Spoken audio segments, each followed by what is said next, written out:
જય સિયારામ. કચ્છના કોટેશ્વર ખાતે મોરારી બાપુની 952મી રામકથા ચાલી રહી છે અને બાપુએ આજે પુરાણ પ્રસિદ્ધ નારાયણ સરોવરની મુલાકાત લીધી હતી. નારાયણ સરોવર હિન્દુઓના પવિત્ર યાત્રાધામો પૈકીનું એક છે. શ્રીમદ ભાગવતમમાં વર્ણવેલા 5 પવિત્ર સરોવરોના જૂથને પંચ સરોવર કહેવાય છે. તે 5 સરોવર છે: માન સરોવર, બિંદુ સરોવર, નારાયણ સરોવર, પંપા સરોવર અને પુષ્કર સરોવર. તેમનું આ એક સરોવર છે. નારાયણ સરોવરનો અર્થ થાય છે ભગવાન શ્રી વિષ્ણુનું સરોવર. પૌરાણિક કથાઓ અનુસાર સરસ્વતી નદી નારાયણ સરોવર નજીક આવેલા દરિયામાં મળતી હતી અને આ સરોવરને પોતાના પાણી વડે ભરી દેતી. આથી આ સ્થળને હિન્દુઓ દ્વારા પવિત્ર ગણવામાં આવે છે.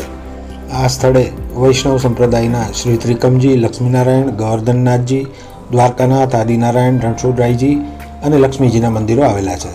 રાવ દેસરજી ત્રીજાના રાણીએ આ મંદિરો બંધાવ્યા છે. સમગ્ર ભારતમાંથી શ્રદ્ધાળુઓ અહીં દર્શનાર્થે આવે છે. તળાવની વાસ્તુકળા પ્રાચીન અને સુંદર છે. લક્ષ્મીનારાયણ અને ત્રિકમરાયના મંદિરોને દ્વારકા મંદિર જેવી શૈલીથી જ બનાવાયા છે. બાકીના 5 મંદિરો 1780-90માં વાઘેલી મહાકુંવર નામના રાવ દેસરજીના રાણી દ્વારા બનાવાયા છે અને તે પછી કલ્યાણરાયનું મંદિર બંધાવાયું છે. અત્યારે કચ્છના કોટેશ્વરમાં મોરારી બાપુની રામકથા ચાલી રહી છે, જેનો પણ દિવ્ય ઇતિહાસ છે. રાવણે જે શિવ પૂજા કરી હતી એ પવિત્ર મંદિરમાં અત્યારે મોરારી બાપુ એમના સાનિધ્યમાં રામકથા યોજી રહ્યા છે. ત્યારે કચ્છી માળીઓમાં ખૂબ જ ઉત્સાહ છે અને આ કથાના જે મનોરથી છે એ પ્રવીણભાઈ તન્ના, એમને લોકો ખૂબ જ સરાહના કરી રહ્યા છે અને લોકો પરમ કૃતાર્થ સાથે કહે છે કે પ્રવીણભાઈ તન્નાને જેટલા આપીએ એટલા સાધુવાદ ઓછા પડે. બાપુ આ સઘળો પ્રતાપ પોથી, પાઘડી અને પાદુકાને આપે છે. પૂજ્ય મોરારી બાપુની વય 80 વર્ષ જેટલી થવા જાય છે અને અત્યાર સુધીમાં એ 951 રામકથા કરી ચૂક્યા છે. આ બહુ ગંજાવર કામ છે. બાપુ આવું શા માટે કરી રહ્યા છે એમના જ શબ્દોમાં સાંભળીએ. मुझे लगता है, जय भाई, आप मेरे आदरणीय सब है, मुझे लगता है कि मुझे अब करने का कुछ बाकी नहीं रहा है. प्लीज, मेरा सब कुछ हो चुका है. फिर भी मैं क्यों गाता हूं, क्यों घूमता हूं? मेरा कर्तव्य है. जिस दुनिया में मैं हूं, जिस दुनिया का सनातन धर्म का गंगा जल मैंने पिया है, उसकी सेवा करना मेरा कर्तव्य है. मैं एक जगह बैठ सकता था. मैं दुनिया के कोई कोने में कहूं कि मुझे अब यहां बैठ जाना, मेरे लिए दुनिया टूट पड़ेगी. बापू यहाँ હું જો એમ કહું મારે અહીંયા નોર્વેમાં જ રહી જાઉં, જો હોર્વે તો कौन मना करता?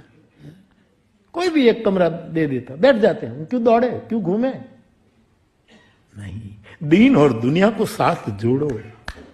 दुनिया को छोड़कर भागना ही दीन. दीन मीन्स धर्म नहीं है.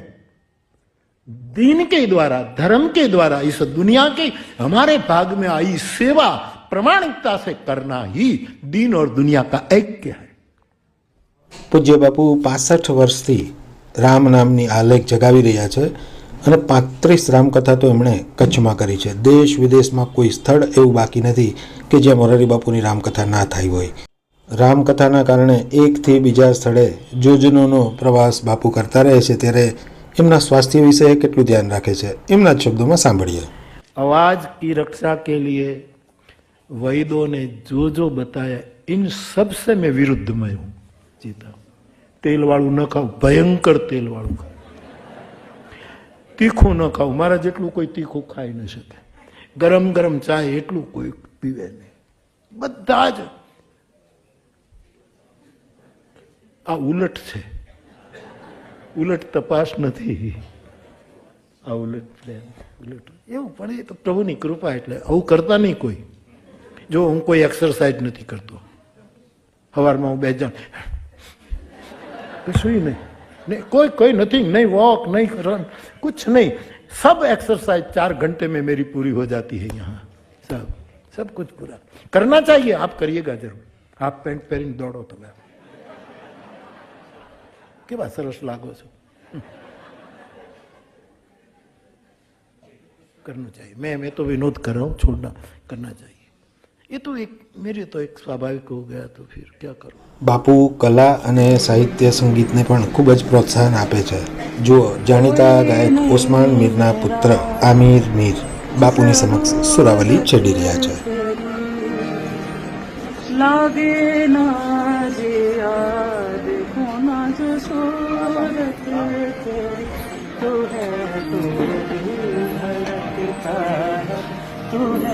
तू समझ आती है, तू ना तो घर घर नहीं लगता, तुझे तो डर नहीं लगता, तुझे तो गमना, तुझे तो मुस्कुराते, कि तेरे बिना सो नहीं सकते किसी के सकते, तेरे तो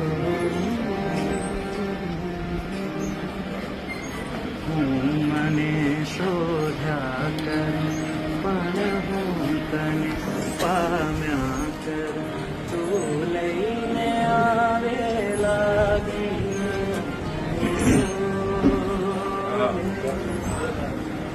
સાથ તું લાવી મજલનો સાથ, મારી ગઝલનો તું અધૂરી વાર્તા. સાધુ તો ચલતા બલાની જેમ બાપુ જ્યાં જ્યાં રામકથા હોય ત્યાં આસપાસના તીર્થસ્થાનોમાં પણ જતા હોય છે. પ્રસ્તુત તસવીર ત્રિનેત્રેશ્વર મંદિરની છે, જે તરણેતર ખાતે આવેલું છે.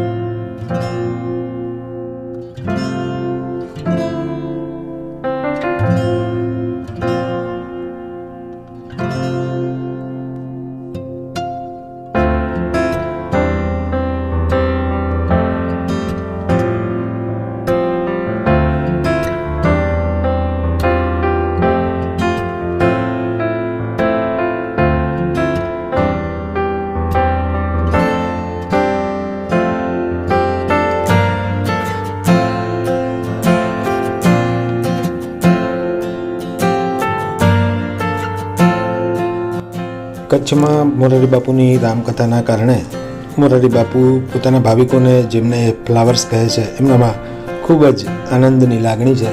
અને લોકો કહે છે કે આપણા કચ્છમાં ફરીને રામકથાની પોથી અને પરમ પ્રેમના પટારા ભરીને બાપુ આવ્યા જ છે. ત્યારે એ ચરાચરને પ્રેમ કરે છે. અને આપણા એક જિલ્લામાં 35 કથાઓ એણે આપણને આપી, એ કચ્છ માટે તો કેટલી મોટી ઉપલબ્ધિ ગણાય. બાપુને પામીને અનેક લોકોએ પોતાના જીવતરને ધન્ય કર્યું છે. તો સૌને જય સિયારામ.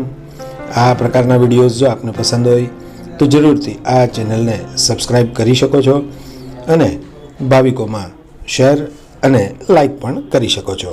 જય સિયારામ.